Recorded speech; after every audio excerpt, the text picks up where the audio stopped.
Hi everyone, this is Phil Travis here, and this week's lesson is on America in the early Cold War, particularly 1950s America.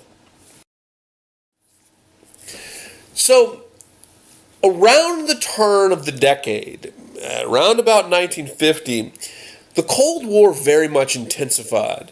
So if the period from the end of World War II in 1945 to 1947 was a period where perhaps the Cold War could have gone one way or the other, the period from 1948 to 1950 was a period in which the Cold War very distinctly escalated.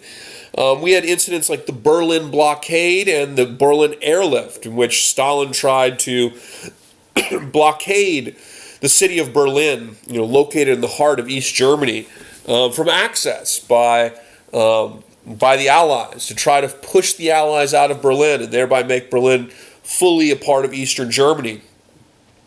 Of course, that fails in the subsequent Berlin airlift, and the blockade is broken, and East and West Berlin remain divided, of course, until 1989. It will be Nikita Khrushchev, about a decade later, who will begin the construction of the Berlin Wall.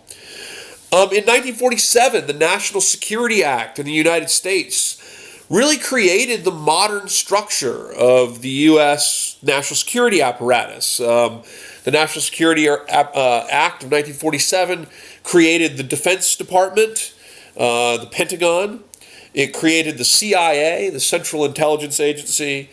It also created the National Security Council to advise the president on matters of foreign policy. And this act was a product of the fact that the United States in the Cold War was now assuming a more involved foreign policy than had ever been the case in the United States' history. The United States had truly become a global superpower, and the demands of containing communism globally necessitated a creation of really the modern national security state. And as you know at the bottom, ultimately with what's called the military-industrial complex, which is a term that references the interconnection of private sector contracts, private sector businesses and jobs, politicians, the Pentagon, and the federal government right up to the executive branch. It is the web of influence between the private sector and the defense sector in the government, and also associated with that the broader political connections. And this was something that President Eisenhower, of course, in his farewell address, warned Americans about, because he saw this as the military-industrial complex, because of the new demands of national security and because of the new demands of global containment policy. Eisenhower said that we needed to be on guard from expanded influence, whether sought or not, by the military-industrial complex in the government of the United States. So it was a potential threat to certain aspects of our democratic process. We have the formation of NATO in 1949, and later, by 1955, you have the formation of the Warsaw Pact. NATO was the North Atlantic Treaty Organization, which was designed to provide a unified sort of alliance system to oppose the Cold War, the communist bloc, which in the mid-1950s, pretty sure it was 55, the Soviet Union would respond with the creation of the Warsaw Pact. And the Warsaw Pact was basically like NATO, except it was Russia in its Eastern European satellites that were then standing in aligned opposition to NATO. In China, the communist forces under Mao Zedong successfully come to power in 1949, running the nationalist forces led by Chiang Kai-shek off of mainland China to the island of Taiwan. Until the mid-1970s, the United States recognized Taiwan as the government of China. And then, of course, since the economic explosion in China with Deng Xiaoping and the recognition of Maoist Chinese government in the 1970s, the Chinese have continued to contend that Taiwan is a place in rebellion that needed to be brought back into this sphere of Chinese influence, and the United States has quietly disagreed with that. And of course, today there's still tensions over Taiwan between the United States and China. In 1949, the Soviets detonate the first atomic bomb, and at this point, we really begin to see the atomic weapon become something that really ingrains a certain fear into Americans in the United States, the fear of the atomic bomb, and associated with it also the fear of espionage, because with the development of the Soviet atomic bomb came allegations of espionage in the United States from the Rosenbergs, Julius and Ethel, to Alger Hiss, to other scientists who were in some cases involved, at least alleged, in some cases pretty clearly, in espionage. With respect to atomic secrets. So there was increasing fear in the United States of the Soviet atomic bomb, the dropping of the atomic bomb, and also that there could be spies everywhere in the country. And that fear of espionage is something that really created tension in society and had a great deal of impact on society, as we'll talk about in just a moment. In 1950, you see the emergence of a new kind of containment policy, and this comes with the National Security document NSC 68. NSC 68 was a security document signed by the Truman administration, and what it basically did is it globalized the containment policy. So before, containment policy was largely localized to Europe, for George Kennan to key strong points, but even after the Truman Doctrine and the Marshall Plan, the containment policy was largely a concern with Soviet expansion in Europe. With the development of NSC 68 and the subsequent development of the Korean War in 1950, and then of course the escalation of the Vietnam situation, the French Indochina War is going on in Vietnam at this time, as well as with the Chinese Maoist revolution, there's increasing concerns that now the United States really needed to contain communism across the globe. Wherever communism was pushing and developing, the United States increasingly accepted that it needed a foreign policy that could contain communism no matter where it was advancing.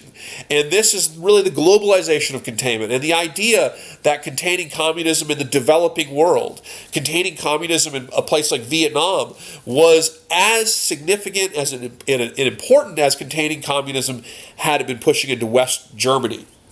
NSC 68, as a result, necessitated a huge military buildup. Military budgets in the 1950s went through the roof because of the requirements of maintaining a large peacetime standing army and the requirements of an arms race to advance the highest technologies capable of fulfilling the plan of global containment. This was global symmetrical containment, meaning that any part of the globe where communism was pushing was effectively seen as equally a threat to the American sphere of influence in the globe. And of course, with this is where you see really the real development of the domino theory in foreign policy. The Korean War, of course, starts shortly after NSC 68 comes out. NSC 68 and the Korean War sort of justified each other. Here you had, Korean communists from the north invading the south at the behest of the communist world. Of course, we have the first hydrogen bomb in 1952. Thermonuclear bombs become a reality by the mid-1950s, and these weapons were, in some cases, as powerful as 1,000 times the power of the atomic bomb. And of course, with Sputnik, by 1957, Sputnik, for a lot of people, meant more than just the exploration of space, and this image you see here is the Soviet satellite Sputnik in 1957. But Sputnik meant that now the Soviets didn't need to fly a bomber over the United States to drop a potential thermonuclear weapon. They could theoretically put it on a rocket and shoot it at you. And it really enhanced the concern and fear in the United States over potentially World War III, and increasingly maybe even a thermonuclear World War III. just to reiterate what was just mentioned on the last slide, the Cold War had tremendous influence on domestic society in the 1950s, bringing together the sort of contradiction in the 1950s of a conformist culture where traditional norms of gender, race, and class are sort of reified. Traditional family norms are sort of reified and become guideposts for people's behavior in society, while sort of contradicting the idea of individual freedom in some respects. And you'll see in the 1960s this sort of contradiction of American society in the 50s and 60s is sort of pulled apart by some members of society as, in one respect, society increasingly sought conformity. In other respects, the affluence had by American society in the 50s and 60s sort of demanded a new level of individual freedom and individual pursuit. Of course, you see here, pictured here, you see, of course, the Cleavers from Leave It to Beaver, a famous sitcom from the era, and it kind of conveys the sort of the look at the sort of traditional American family, the traditional sort of nuclear family. Elaine Taylor May has written the book Homeward Bound, and she talks about the 50s, the era in which we see bomb shelters and prepping as a normality for American societies, as a sort of domestic containment where society sort of returned to more traditional values of family, of sexuality, of gender norms in society, out of a way of dealing with these sort of uncertainties of the international world and of the threat and the fear of nuclear war. You also, of course, in the 50s, see the beginning of a pushback by the status quo on organized labor, as well as as increasingly the United States begins to see the government side more and more with corporate influences over labor influences. It was not a clean break, but it was a long progressive change in which we see that occur. And evidence of that, too, of course, is the fact that 5 of the first 6 secretaries of defense following World War I were actually former CEOs of the American auto manufacturers. The most notable, of course, being Robert McNamara, John F. Kennedy, and Lyndon Johnson, Secretary of Defense, who was the CEO from Ford Motor Company. Civil liberties really took a hit during the 1950s, during what's called the Red Scare, the fear over espionage, the Rosenbergs, Alger Hiss, these types of things really created a heightened concern in the country. And of course, there were the House Un-American Activities hearings. There were the similar hearings in the Senate, led by the junior senator from Wisconsin, Joseph McCarthy. And these created a heightened fear in the country over communist espionage, and further encouraged people to return to sort of more of a traditional norms of gender, family, and sexuality as a way of sort of insulating themselves from the threat of communism. And oftentimes, those who fell outside the bounds of sort of traditional norms were often identified as potentially communist. During the Eisenhower administration in the 50s, it was completely known that the Eisenhower administration would fire an individual for suspicion of homosexuality, because it was believed that homosexuality was deviant sexual behavior, and thereby it was more likely to be the individual was more likely to be under the influence or potentially influenced by communist subversives. Of course, as I mentioned the last slide as well, economics, politics, and society. You see, too, the emergence of the military-industrial complex, an explosion of technology, which undoubtedly was connected to the emergence of the UFO craze, which in the 1950s, really, the UFO craze really reaches its height.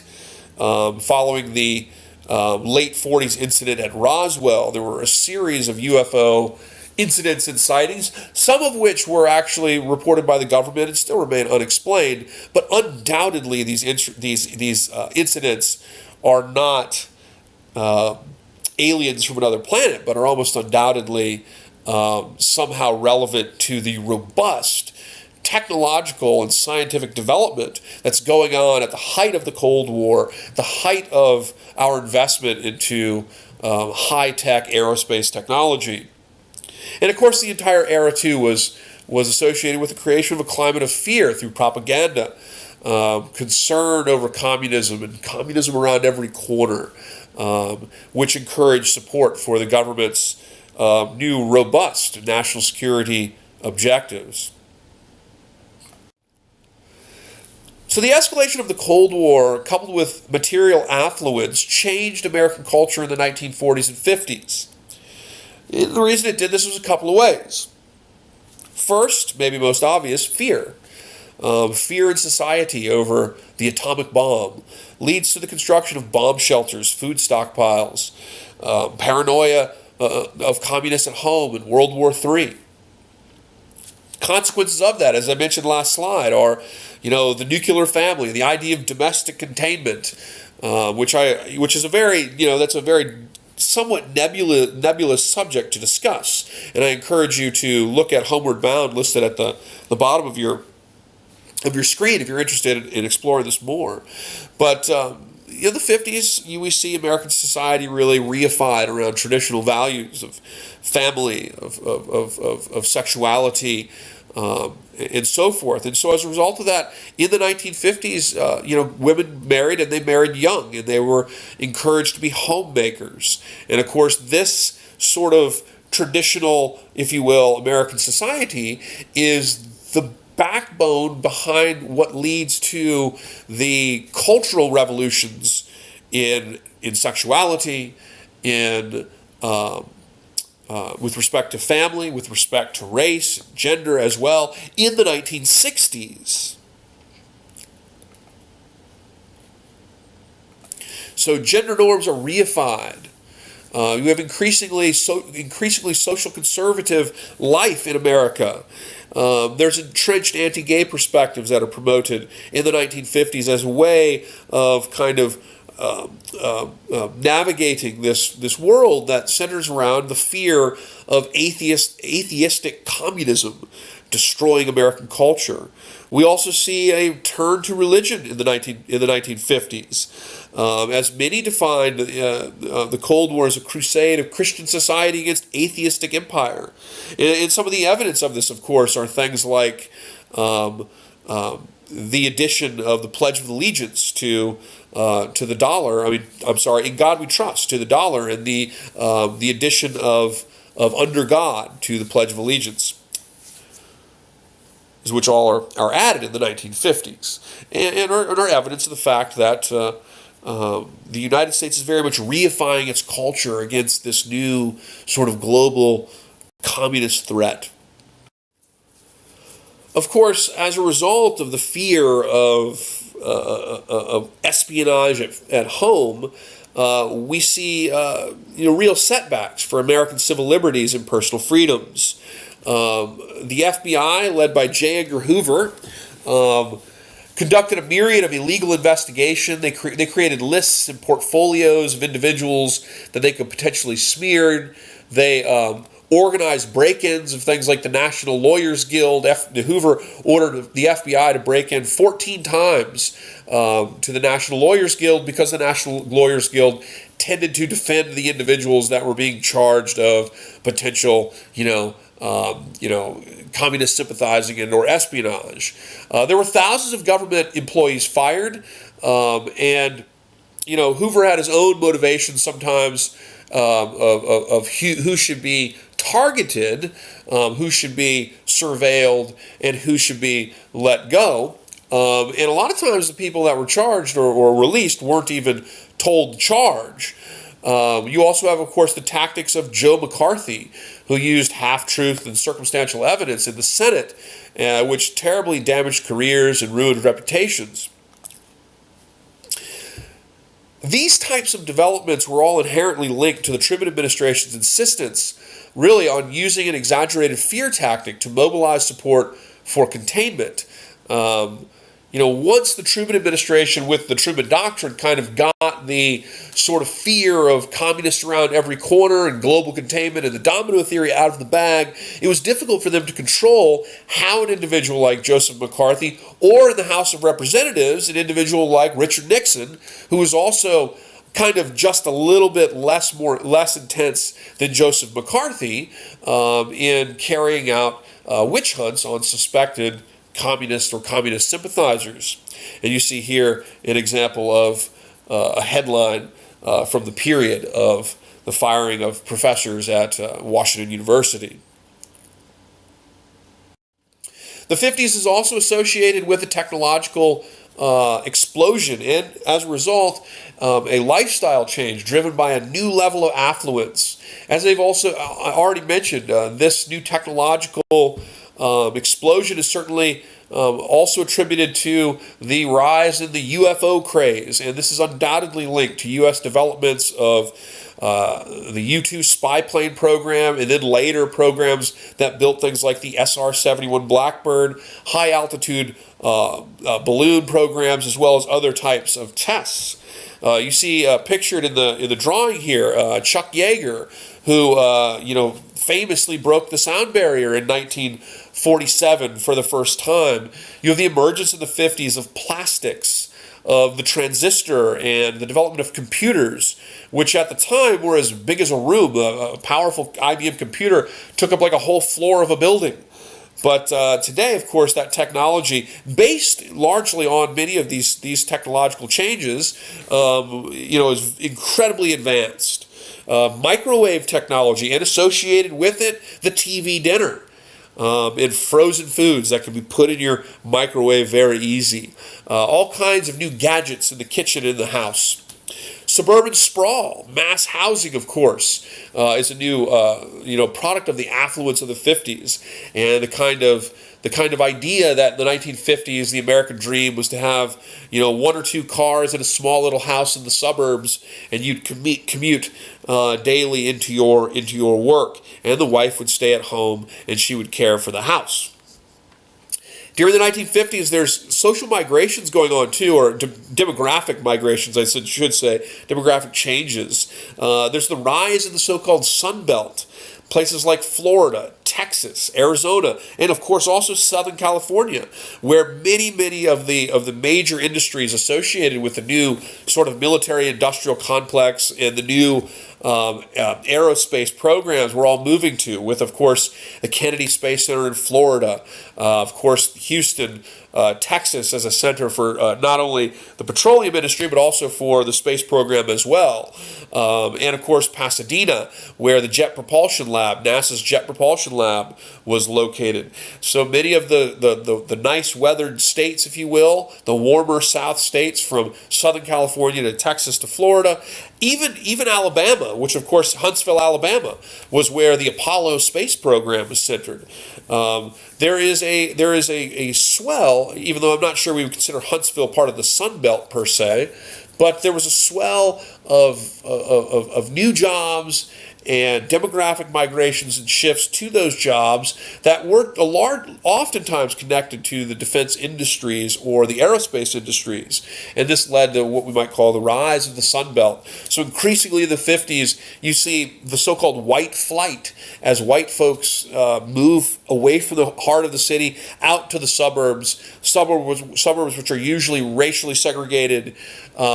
We see urban areas increasingly populated by African American communities who are looking for jobs in these places. We see an emergence of increasing shift of American populations to areas of the Sun Belt where there are new jobs and new opportunities and new lifestyles to be had to fulfill this new affluent American dream.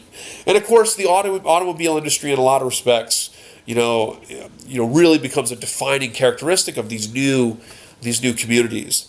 Suburbia was really a thing that was made possible because of the car. Suburbia wasn't connected by trains. It was highways and, of course, the interstate system, which will begun to be built in the late 1950s, begun by the Eisenhower administration. The interstates, highways, road systems are developed, and the automobile is really the vehicle that defines a person's freedom in the 50s, from your ability to live out in the suburbs and to drive a car, and for that mobility to give you freedom to drive across the country, to go watch a movie in your car, to have your first sexual intimacies in the backseat of a car, to go to McDonald's and to be served right out of your car. These were really very defining features of American society in the 1950s. And of course, in the backseat of the car, sexual intimacy was something that was actively sort of repressed by society, by the sort of parenting generation of society who sought to use curfews and all kinds of procedures, dating rooms, for example, to prevent boy and girl from, having too many encounters all alone. But the car became a place where young people were able to pursue intimacy and these encounters on their own. And in the 50s, it was very repressed. In the 60s, there is kind of an explosion of this distinction between public and private. There is a breaking down of the idea that sexuality should be repressed in this way. And that's why the 1960s becomes associated with being a sexual revolution. But as scholars like Beth Bailey have pointed out, it's really only a revolution to the people that experienced it. Because the reality is that people were already doing the things that are associated with the sexual revolution of the 60s. It was just repressed and hidden from public eye. But the 1960s changed that and suddenly tore down the kind of barrier between public and private that was so significant during the 1950s. And as a result of that, the people that experienced that often felt that it was a revolution. Here you see an example of Levittown, Long Island, one of the suburbs that was created following the housing shortage following World War II, and these were all prefab houses that were all constructed. They all look exactly the same, and of course, the Levittown was also segregated, and it became a town of tens of thousands of people, and it was all entirely segregated. It was an all-white community. Suburbia symbolized freedom and conformity. It symbolized a never-before affluence for the American dream to be everyone to own their own home, basically, to own the amount of cars, to have the kind of roads that make it all possible. By the end of the 50s, there's 50 million families and there's 60 million cars in the country. Incredible affluence. Suburbia also, symbolizes conformity. All the houses are the same in many of these standard suburban towns. And what happens in the house is oftentimes from society constructed as though it should be the same, though it might not be. And so there's this contradiction of freedom and conformity, and you see it embodied in the suburban American dream. There's televisions now in every home, too. And these televisions help create the first truly national identity as people begin watching commercials and television shows that are the same as the same commercials that people watch all over the country. You see here, of course, McDonald's and the 1950s cars. The 50s births not only fast food, but processed foods in general. Atomic testing, of course, too, was commonplace in the 40s and 50s. And here you can see a mushroom cloud, a distant mushroom cloud looming like a normal cloud in the background of Las Vegas. And while the testing in Las Vegas, the tests were, Las Vegas wasn't downwind from the tests. There were cases in the 50s where tests, wind currents changed and tests had effects on local communities. Here, of course, you see another open viewing of an open-air atomic test. In the 50s and 40s and early 50s, and we really didn't fully understand the threat of radiation. But by 1963, increasingly I realized how bad this was for the environment, and because there was upwards of 500 open-air atomic and nuclear tests between this period, and as a result, the United States under John F. Kennedy, along with the Soviet Union under Nikita Khrushchev, would famously sign the Atmospheric Test Ban Treaty, thereby banning open-air tests of atomic and nuclear weapons. And the tests went underground, but that was seen as much better alternative than all of the open-air tests that were done in, for example, the Nevada desert, as you see here. Of course, and also many were done out in the Pacific at places like Bikini Atoll.